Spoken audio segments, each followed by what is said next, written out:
Como cada comienzo de semana, el profesor Raúl Isman con su habitual columna de política internacional. Ya mismo le damos la bienvenida. Profesor, buenas noches. Buenas noches, José. David, muchas gracias por tu habitual gentileza. Muy bien, ¿de qué tratará la columna de esta noche, profesor? Centralmente vamos a hablar de la reunión que se realizó en Teherán, Irán, con motivo de la reunión de los países, del movimiento de países no alineados, y un poco de México. Algo hicimos referencia la semana pasada a la reunión celebrada en Teherán, pero hay más tela para cortar y inmediatamente no está toda la información.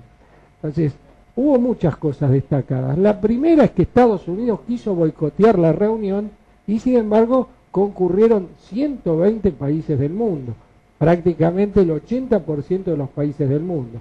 Estados Unidos no solamente boicoteó la reunión para que no vayan países, sino que además intentó que Ban Ki-moon, secretario general de las Naciones Unidas, no fuera. También le salió mal ese intento. Y apareció una nueva estrella en esa reunión, que es el presidente egipcio Mohamed Morsi. Morsi, que está ligado a la Hermandad Musulmana, una organización de religión islámica que tiene pretensiones de proyección política, apareció con un juego sorprendentemente distinto. En primer lugar, criticó a Siria, lo cual lo alinearía junto con los objetivos de los Estados Unidos. Pero dejó en claro que tenía otras intenciones. En primer lugar, reconstituyó la relación con Irán, que estaba rota hacía más de 30 años, habían roto relaciones. Reconstituyó las relaciones con ese país. En segundo lugar, formó un grupo de países cuya finalidad es mediar para que no siga derramándose sangre en Siria. Esos países son el propio Egipto, Turquía, Irán y Arabia Saudita. El gran ausente en todo esto es Estados Unidos. O sea que el presidente egipcio está demostrando con este juego que si bien depende de la ayuda norteamericana, Egipto recibe una ayuda militar que queda solamente opacada por Israel. El único país que recibe más ayuda militar por parte de los Estados Unidos es Israel, y en ese sentido se liga a los Estados Unidos, pero también tiene un juego político independiente que abre toda una serie de interrogantes. Otra cuestión muy importante de la reunión fue el hecho de que, salvo Rusia, los principales países que motorizan el crecimiento mundial, en un 56% aproximadamente del crecimiento económico mundial, que son los BRIC, Brasil, Rusia, India y China, son integrantes del movimiento. En los primeros tiempos del movimiento agrupaba a los países pobres que no querían alinearse ni con Estados Unidos y el mundo capitalista avanzado, ni con la Unión Soviética, que era el mundo llamado socialista. Desaparecido el bloque socialista, se empezó a cuestionar la pertinencia de la organización y siguió existiendo porque quiere expresar la opinión de los países que no quieren alinearse con los Estados Unidos. Y el BRIC, que vuelvo a reiterar, solo Rusia no integra el movimiento de países no alineados, el BRIC es la potencia o una de las potencias emergentes del mundo actual. China e India están disputando el crecimiento mundial palmo a palmo con los Estados Unidos, y se calcula que en 20 años los Estados Unidos van a tener una economía menor que la economía china. Por eso el gran objetivo de los Estados Unidos, y particularmente del que posiblemente sea el próximo presidente, Barack Obama, apunta a aislar a China, y para eso ha tomado un conjunto de medidas de orden militar sumamente significativas. La primera es crear una base en Australia, y la segunda es incentivar todos los conflictos que hay en el mar de China. Esto no aparece mucho en los medios del mundo, pero hay conflictos entre Japón y Corea del Sur, entre Corea del Sur y Corea del Norte, Filipinas y Japón, entre Vietnam con Corea del Sur, y todos están asusados por los Estados Unidos, y a su vez detrás de la resistencia contra los intentos de Estados Unidos de agudizar los conflictos, está Rusia, que ha desplazado una serie de unidades marinas armadas como para equilibrar el poder de fuego en la región. Toda una serie de cuestiones sumamente complejas que pueden dar por resultado la aparición de un bloque de países cada vez más fuerte y que desoiga las presiones de los Estados Unidos. Como decíamos en una columna hace 3 semanas, la función de establecer la paz mundial depende de la posibilidad de que un Estado nacional no se meta con otro Estado nacional, y el gran titiritero que agrede a otros Estados nacionales y asusa a unos Estados contra otros son los Estados Unidos. Está en los principios fundacionales del movimiento de no alineados el respeto por los derechos humanos, el respeto por la solución pacífica de los conflictos, y si va a cumplir un papel en ese sentido para debilitar a los Estados Unidos y para avanzar en un mundo muy pacífico, será un papel histórico para cumplir, porque estamos en un mundo que es un verdadero polvorín con la situación en Siria. Se decía en los días previos que es inminente el ataque de Israel sobre Irán. Hay una versión que yo no la tengo plenamente confirmada, es solo una versión, de que Estados Unidos lo dejaría solo a Israel en ese ataque a Irán, nada más que para que Irán, que tiene un gran poder de fuego, no contraataque contra las bases norteamericanas en la región, lo cual produciría una cantidad enorme de muertos, y que además Irán no avance sobre el Golfo de Hormuz, que controla el tráfico de barcos petroleros.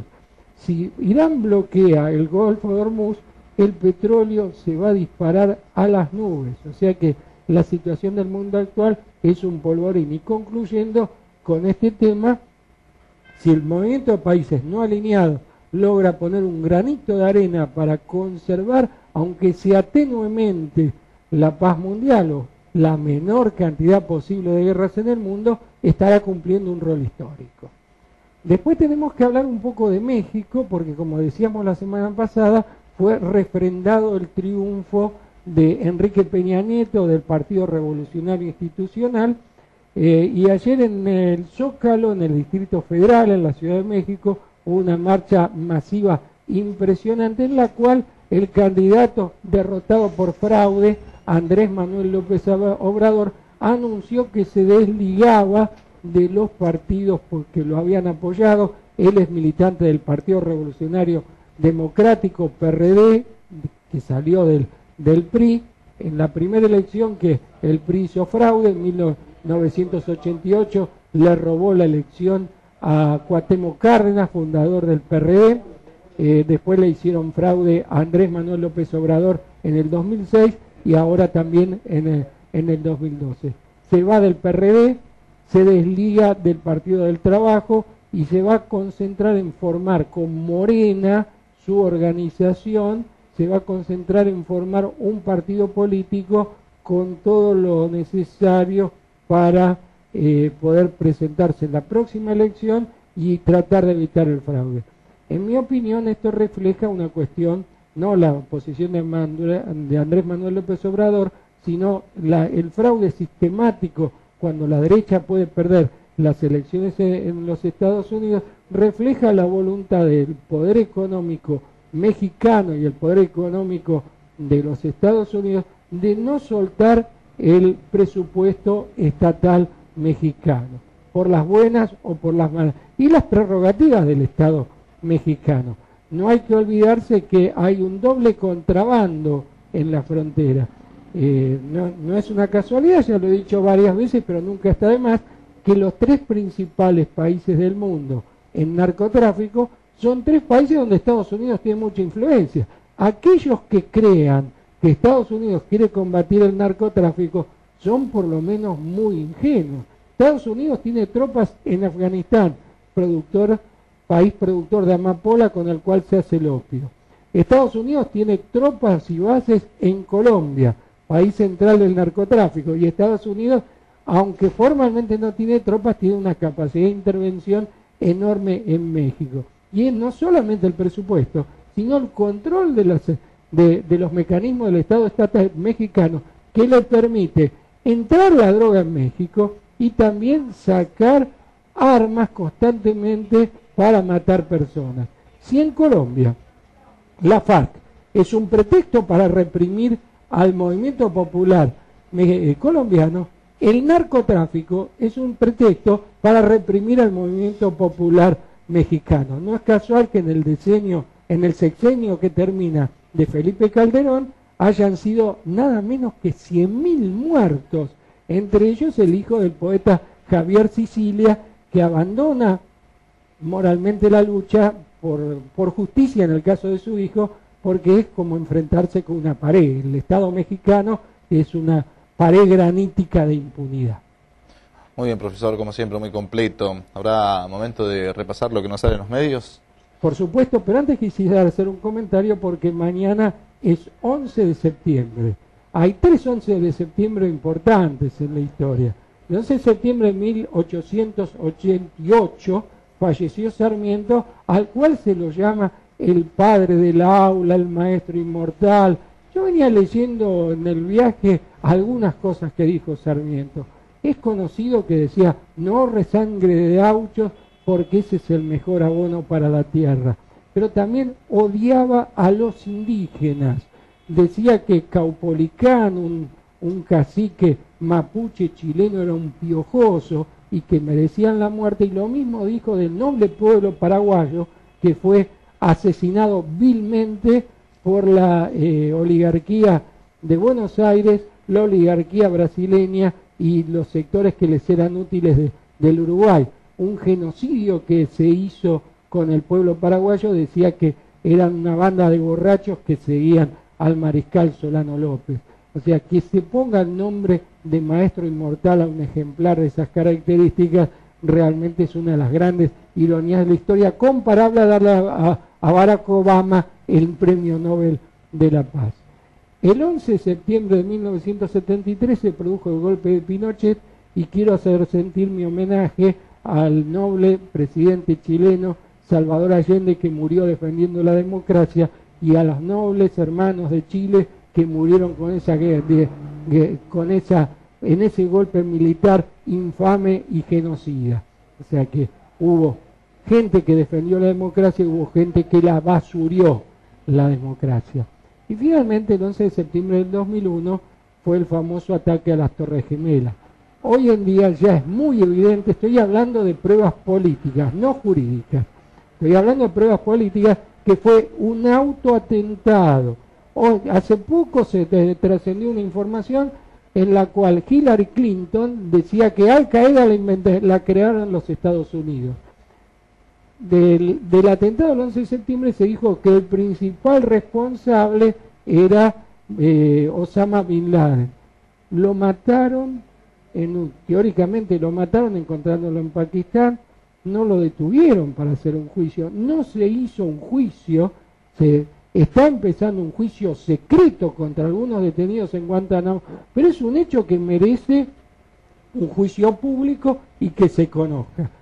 Y también a través de Wikileaks se supo que la decisión de invadir Afganistán e Irak es previa al atentado a las Torres Gemelas.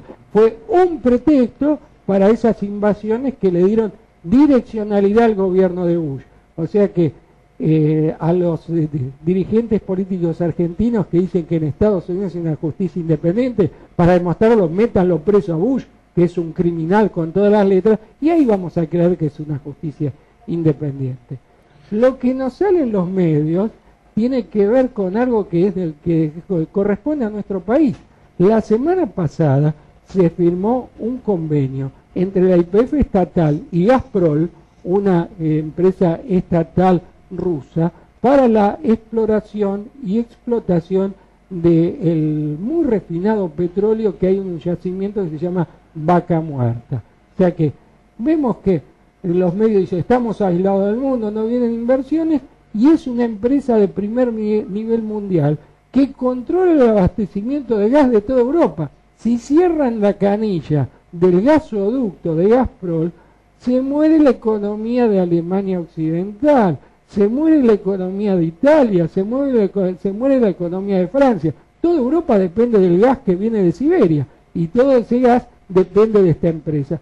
Y entonces si hacemos un acuerdo con esa empresa, un preacuerdo en realidad se hizo, no estamos tan aislados del mundo y vienen algunas inversiones. Por favor, dejen de mentir. Y bueno, nos queda para despedirnos hasta la semana que viene hacer referencia a los alpargatazos.